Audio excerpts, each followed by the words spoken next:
Teka. Ano ba ito, gutuhan? Anong gutuhan? Hamburger joint. Palibasa dumidilat ka pa dyan sa basag na parte ng salamin mo Ipikit mo na lang yung isang yan para malinaw ang tingin mo. 3 hamburger. 3 spaghetti. Tapos 3 chicken. Maubos ba natin yan? Oo, malakas kumain to Tsaka 3 iced tea. Samahan mo na rin ng siopaw. Walang siopaw dito. Ha? Wala ba? 92.70 ho. O, bayaran mo na. Ha? Bayaran mo.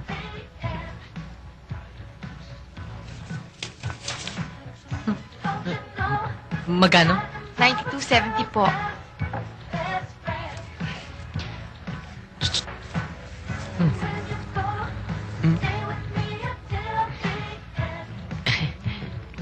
Bayaran mo. Sige, utak mo. Ano? Sige, bayaran mo. Ito. 92.70 ho. Oo nga, 92.70. Hinihintay ko nga yung sukli ko Sukle? Anong sukle? Diyan, sa 100. Ay, sorry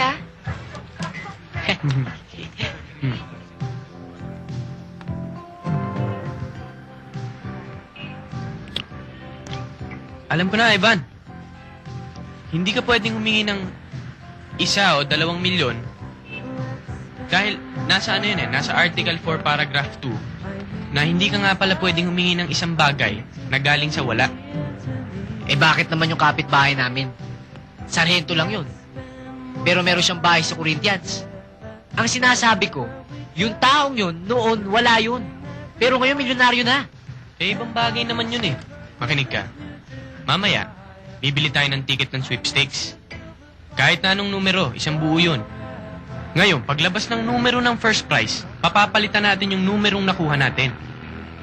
Kinino? Kanino pa? Isa pa, wala kang nilabag na kondisyon sa kontrata. Diba? Oo nga, Talagang mautak ka, Salamat ho. Tago mo. Sige.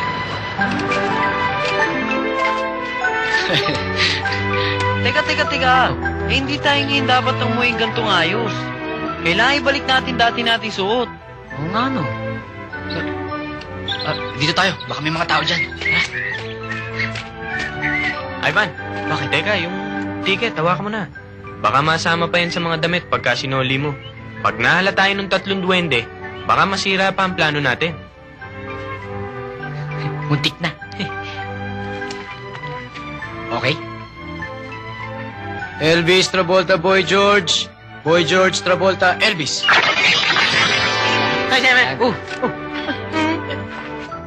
Elvis! Hindi naman to! Paano pa rin MacArthur to Ano ba naman? Yung dati. Already.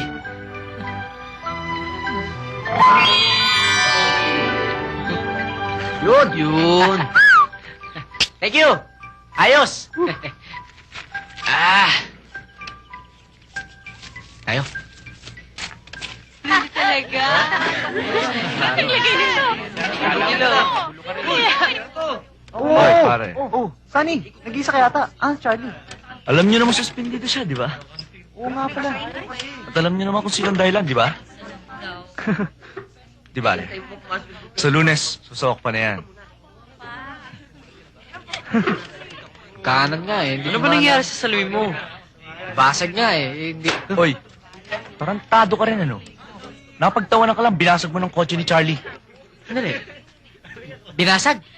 Wala naman ako natatandaan binasag ko, salamin ko nga itong nabasag, Hindi naman yung salamin ng kotse ni Charlie. Huwag ka na magmaang-maangan pa. Basta bukas, patay ka. Kundi bukas, sa makalawa, wala ka ng kawala. Class, take your seats. Sir, muna tayo.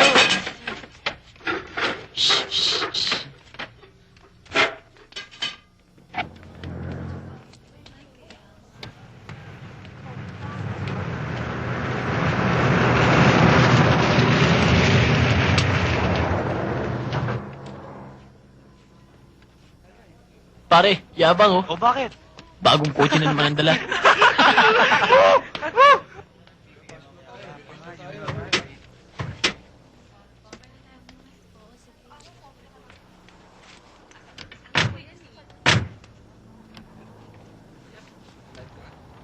Ba pare, mukhang bago na naman ang kotse natin ah. Iba talaga mayaman. Balita ko ikaw daw lalabas sa 800 meters sa linggo. O paano ba yan? Di tayong dalawa maglalaban. Kung gusto mo, pusta natin. Iya ka naman, pare. Eh di para mo nang nagawa ng candy yung sanggol. Wala sa kanya yun. Parang abuloy na lang niya sa mga may hirap yun. Magkano? Bah, masaya to. Ikaw, balita ko basag doon yung salaming ng isang kotse mo. Magkano ba kailangan doon? 1,000? Eh di 1,000. Sige, Col. Pero gusto ko, iba ang hawak ng pera para sigurado. Iba talaga mayaman. Walang tiwala sa mahirap. O sige, bigay natin yung pera doon sa kahira ng kantina kay Aling Sasa. Siguro naman may tiwala ka na doon. Sige, handa mo 1,000 mo. Oy, Charlie! Diyan ka pala. Oy, pare. May track practice mamaya. Oo. Di ba sa linggo na laban? Oo nga eh. Pagbutihan mo naman, Charlie. Oo nga naman, ikaw ba naman ang pag-asa ng eskwelahan natin? Ang swerte mo naman, Charlie. Bakasyon ka. Suspendido nga lang. Ano ka lang punta rito, Charlie? Tapos na ba yung kotse mo? Di pa eh. Ayan, kotse ni Ermat, gamit ko. Ah. Oh, come on, let's eat na. Let's go. Sige. Hi, Gina. Sorry pala, hindi ako nakadalaw kagabi.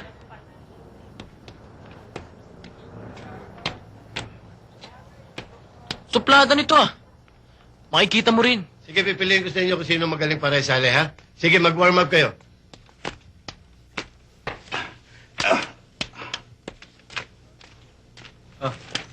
Pare, ganda na suot natin ah. Para kang saranggolang hapon. Sayang, alternate ka lang. Kung ikaw sana tatakbo, siguradong panalo tayo. Sa best costume. Teka pare, hindi pa ako tapos. Salamat nga pala sa pagkakabasag mo sa salamin ng kotse ko. At least ngayon, mahangin na kahit hindi naka-aircon. Kaya bilang pasasalamat, bubugbugin kita pagkatapos ng practice. Kaya ako nagpatahigan ng bago saranggola para sa party natin bukas eh. Wag na, magdasal ka na lang. Charlie, tama na yan. Wala namang ginagawa sa'yo si Evan eh. Huwag kang makikialam ha. Okay, boy, let's go, let's go. Get ready. Anong salamin pinagsasabi nung binasag ko? Eh, salamin ko naman to nabasag ah. Uy, wag mong intindihin yan si Charlie. Sira ang ulo niyan eh. Yang salamin mo, intindihin mo at buuin mo. Paano ko mabuhin to? Kailangan akong pera. Si Elvis, si Travolta, si Boy George. Oo nga no. Boy George, Travolta, Elvis. Elvis, Travolta, Boy George.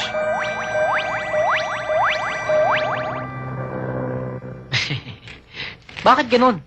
Ako pinagbibita niya sa pagkakabasag ng salamin ng kotse niya. Pakialam ko ron.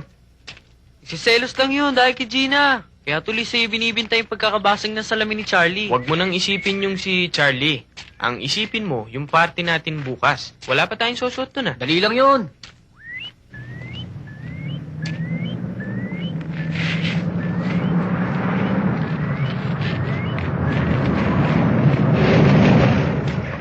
Hoy! Ito! Dali lang! Charlie naman, wala namang ginagawa sa'yo si Puto eh. Maawa ka naman sa kanya. Kamakialam! Oh, diyan ka lang. Diyan ka lang. Diba sinabi ko sa'yo kaninang bubugbugin kita? Eh, hindi naman ako bumasag ng salamin ng kotse mo eh. Hindi ah. Uy! Ano? Charlie, please naman.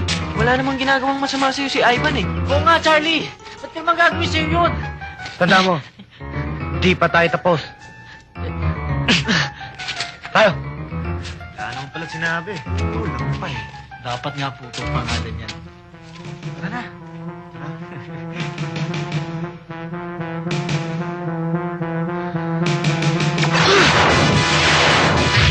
Aray ko, aray ko. Naku, bakit mo naman kasi ginawa yun eh? Pambira ka naman oh. Hindi mo ba alam na nasa kontrata yun, Article 9, na hindi ka po pwedeng manakit o gumante sa kapwa mo? Ayan, tinan mo nangyari sa'yo.